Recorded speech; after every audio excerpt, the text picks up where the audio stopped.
各位好哈。那我先简单自我介绍一下，今天会跟大家分享几个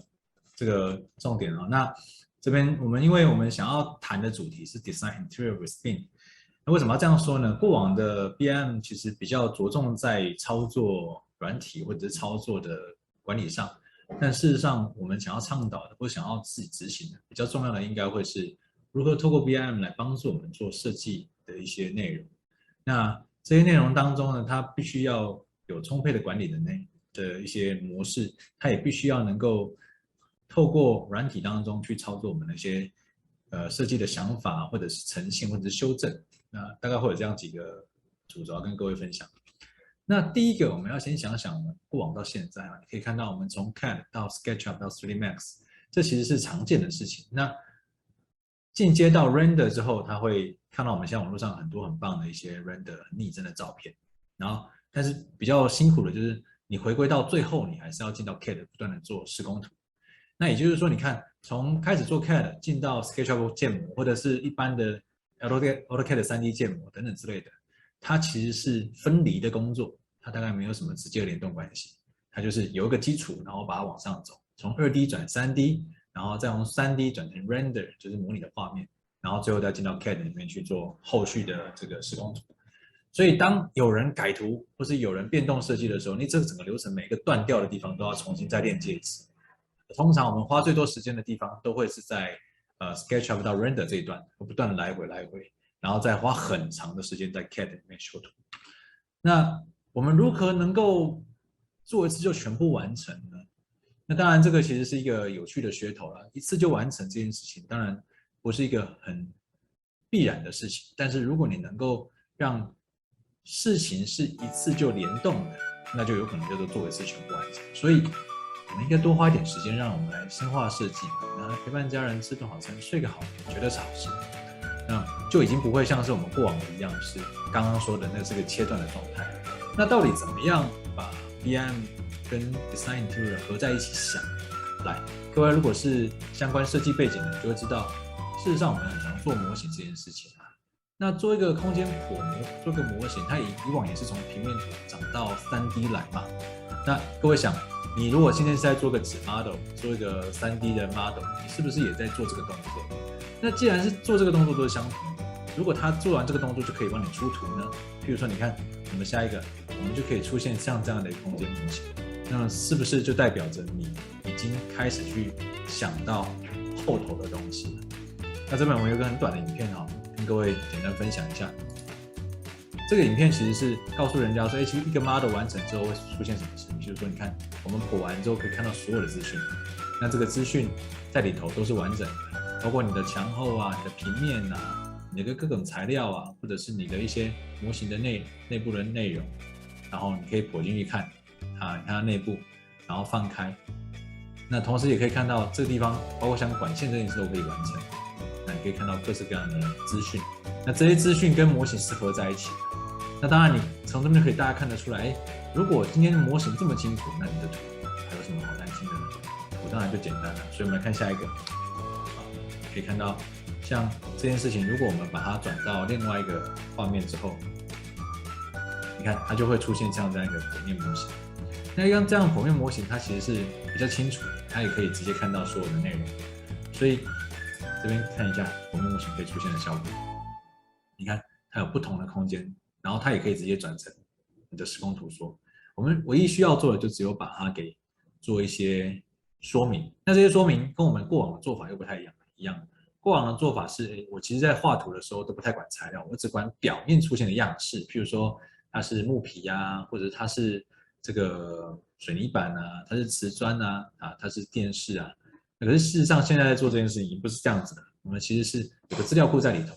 所以资料库变得相当重要啊，资料库就会变成存在你的公司的资料库，是你的个人运作的资料库里面。好，那我们再来看下一个。好，那从这边来看看这个事情，就是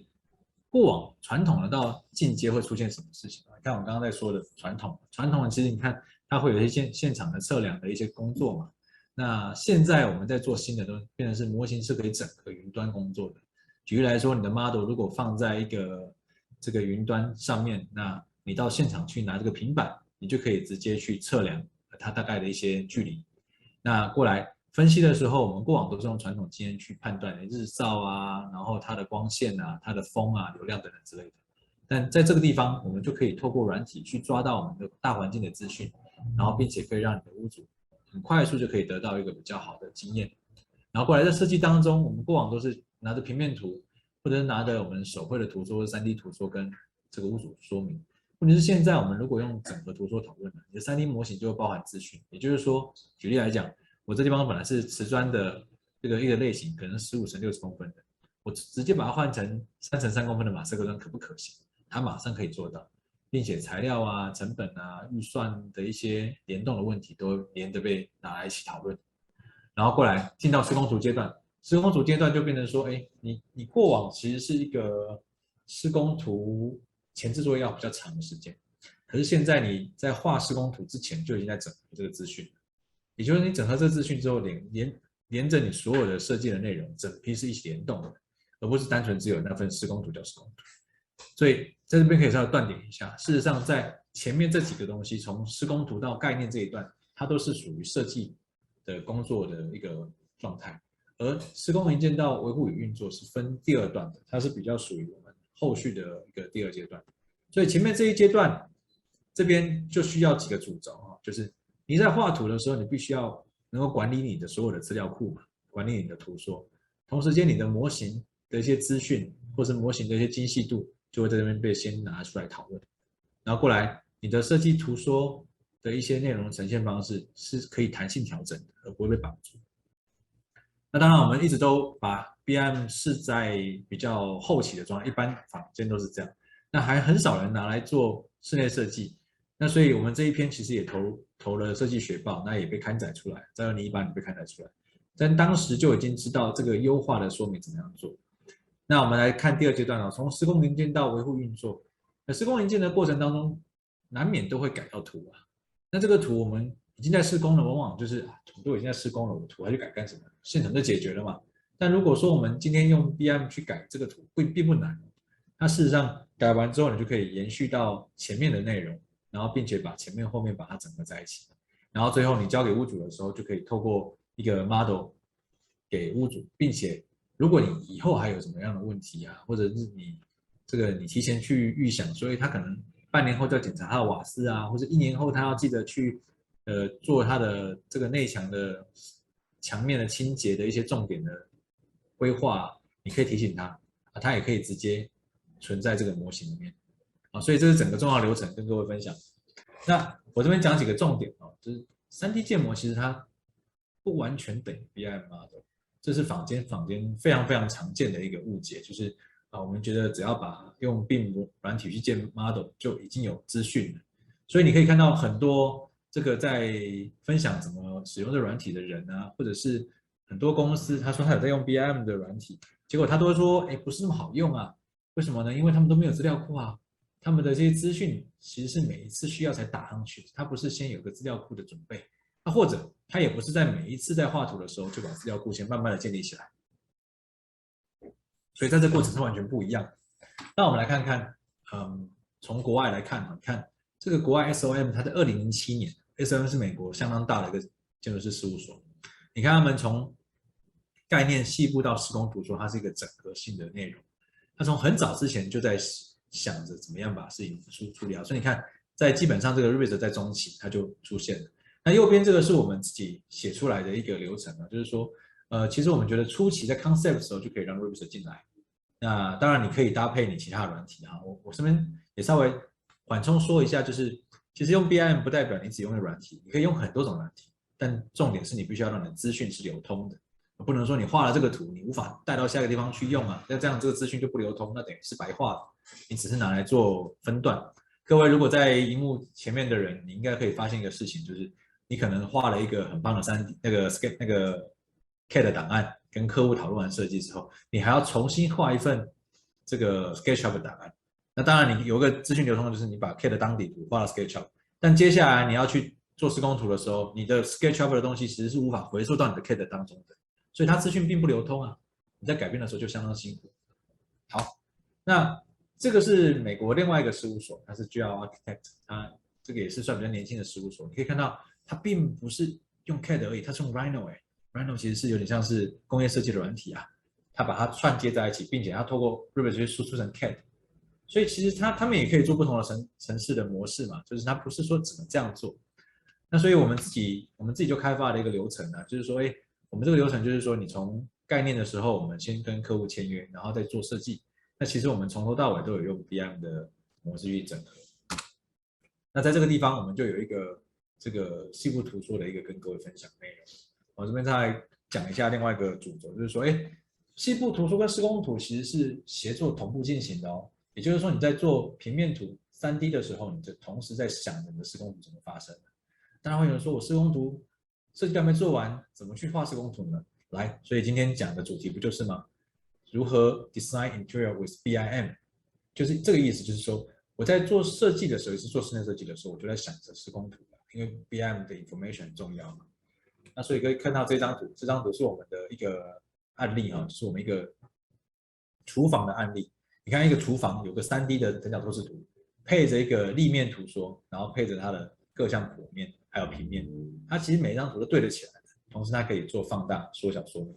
然后下一张图可以看到，你看像这样一个整个 overall 的图说，它其实可以看到空间每一个内容的组成。那柱子有柱子的 pattern， 然后地板有地板的 hatch， 然后每个材料每个材料的说明，它其实都是整合在一起的。同时间，我们也可以让它出现像这样一个剖面透视。你看这个剖面透视不是 render 的状况之下，它可以很清楚的说明天花板、梁还有材料的关系、组合的关系。那你看，从3D 的剖面透视直接进到下一张，它就是一个地面的施工图说。所以事实上，我们完成这张施工图说，跟过往最大的不同就是，过往可能要做这件事情要花可能1天2天，而我们其实只需要做个15分钟到半个小时就完成，是很快的一个事情。那这张图给大家这样看还没有感觉吗？你看实景就像这样子啦。所以实景跟这个设计过程当中，它其实是连贯的，它并没有被切开。那同时你可以看到，像这个地方我们在做另外地方的施工图，从平面看到2个3D 的组合，再看到一样剖面的这个细节，剖面细节组合在一起，然后最后再出现一个实景，所以看到其实它都全部都合在一起的，它并不是被切开的。也就是说，如何帮助我们用 BIM 去跟设计做执行，其实它有很大程度的协助。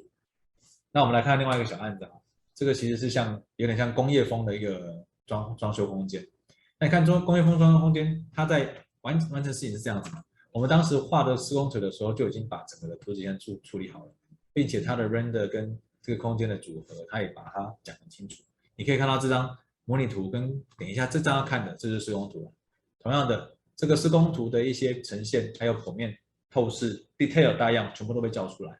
也是这样子的关系，我们在画图的过程当中，就会不断的去累积要呈现的内容，而不是最后才要把这些呈现出来。同样，我当然要跟各位讲，画图画得很精细，好像是必然的事情，但画完之后还可以把设计做到一定的呈现就很重要。所以这张图就可以看到，你看刚刚我们所画的那些细节，包括上面的管线啊，还有那个就是管子的组合、出灯的位置，还有打灯的一些效果，其实都被整合在一起的。好，那我们再来看另外一个设计案。这设计案其实有一个比较特别的地方，就是它的空间，它有一些很不容易施工的地方。那这地方就在哪里呢？你可以看到，我们左边这边有一个上面，这个是透过不同厚度的一个块木，然后去切割出来呈现出的效果。你可以看到这左上角有一个块木的厚度，它讲厚1公分跟厚3公分不同的事情。那透过 BIM 的资讯的呈现方式，我们让我们的施工者还有我们的屋主可以快速的了解大概哪一块是组合在什么地方，并且看到这样的东西在右下角，其实它就可以带来一定程度的这个组合，然后也可以让这个内容啊，它是可以被清楚的呈现给不同的人看的。那在这边我可以稍微断点一下，就是说我们的图尽量让屋主也看得懂，绝对是好事。过往我们在做设计的时候，屋主通常看不太懂我们的图，他就是用一种可能是一个期待值来去跟你讨论，或者看你过往的作品跟你讨论。可是他们其实往往没办法参与到设计的一个发展，透过这样就可以有机会去发展这个事情。好，那从这个结束之后，我们可以看到这个就是实景啊，这实景的内容它就可以呈现这样的效果。那你看刚刚的那个厚度的变化，在现场施工人员就可以透过我们图说去快速的呈现。那同时这样的事情，它还有很多细节都可以在里面仔细的被端倪去处理出来。好，那我们这边来断点讲一下另外一个观念，很重要的观念就是，其实在做设计的时候，如何帮助我们把设计做好？第一个就是一个拟真绘图的观念嘛。你其实，在做灯具的时候，应该是很清楚可以去理解到这个内容怎么样把真实的东西呈现出来。所以你可以看到这个灯装在上面，它的亮度啊、它的颜色啊、它的数量其实都可以算得出来。好，那这边我们来提一下另外一个案子，这是台北的一个设计案。你可以看到这个房子，它右边有个砖头并不好处理，而且它有很多收纳空间。所以你看这个后面这个收纳空间，在这张图上呈现出来，就可以真的完整的看到图说的一个切割，还有它的开门方式，然后并且也可以看到这外面里面它的分割的柜体的一些处理，都可以被清楚的呈现出来。那这边是怎么样？你看它其实本来就是可以打开的收纳空间，所以透过这样的事情，我们如何在图中去跟设计做一些内容的调整，这边就是一个很好的范例。那过来，我们刚刚看到这个砖啊，它其实是有大小之分的，所以可以看到我们这边也是做了一些处理，包括砖的组合方式啊，然后我们的这个内外的关系，还有剖面。那还有你可以看到这个地方，我们大概要怎么呈现这个透视图跟这个剖面的关系。所以在这张图到这个地方真实的状况之下，就看到其实现场施工人员他就可以更清楚的去提前了解我们要做的内容要怎么呈现。那包括像这样的一个空间。那我们再来看看下一个小范例哈，这个范例其实是一个艺术家的空间。那这艺术家的空间呢，你可以看到它其实有相当多的玻璃，还有相当多的这个设计的一些细节。那这个细节在一张施工图上就可以完整的呈现。你可以看到这个地方有玻璃的位置啊，门片的位置啊，什么样的材料啊，然后有什么样的一些标注说明，还有剖面立面的组合关系，门片开启的关系，都被一个一个清楚的呈现。那各位看到这张图，我们觉得很难画，事实上一点都不难画。如果有听过我们演讲或是说明的人都知道，其实这只是你平常做设计的过程当中的图拉过来组合排版而已，就这么单纯。等一下我会示范给大家看一下。那可以看到刚刚完工的样子像这样子。那另外一个画面就是像这个地方，这是它的书房啊，你看一样是可以呈现内容，而且还可以把材料叫进来，所以它完整的样子就像这样。好了，所以在这边可以看到我们在提的这个事情，就是材料库跟元件库的重要性哦。我们尽量要让我们材料库、元件库可以不断的累积，变成资料库之一。那这样之后，它才有机会去发展像这样的事情。比如说，你看，我们可以把所有的插座的数量算出来，位置标出来，高度标出来。那我们同时间也可以把不同的一些灯具位置标出来啊，或者是有一些细节的灯具长什么样，可以把它叫出来。那比如说冷气、空调的位置啊，可以把它的主机标好，位置标好，并且把它说明怎么样出风口，怎么样处理。还有可以看到像这个地方这么大一个空间啊，300-400平的空间，可以自动的把我们所有的数量算出来，并且可以把它描述出来。哦，所以到这边来都还可以再回溯一下，就是像比较细节的施工的柜体图，像这样一张图说怎么样开启，怎么样关起来，就可以看到10几像这样的内容。那后来像譬如说这个地方，这个案子的柜体它也是比较复杂，所以我们一样要再强调的是拟真绘图这观念，就是说你是设计同步思考施工绘图的，你是透过各种向度的图说去辅助，所以看到一个简单的柜子，它如果可以自然的去产生这些3D 图说、剖面图说、平面图说，对于我们现场的施工还有屋主的了解，应该都是更详细。那在 Revit 里面，它其实有一个很好的功能哦，它其实可以云端的产线，所以云端产线的状况之下，其实可以快速的去做 render。那当然这个要有一些内容要处理的啊。那过来我们就是也可以考虑到说，哎，怎么样从建筑到室内的整体连贯性，就也就是说你去盖好原来的这个建筑的量体的时候怎么处理。那再强调一下，你看像这样的空间，譬如说你有一些插座是上下插座，可以同时标2个插座在左边。那你的图就可以让你的水电师傅看得清楚，就如同我们刚刚左边看到这边，你看插座是有2个高度的，那你就可以去同时标注起来。好，那这边有个很简短的一个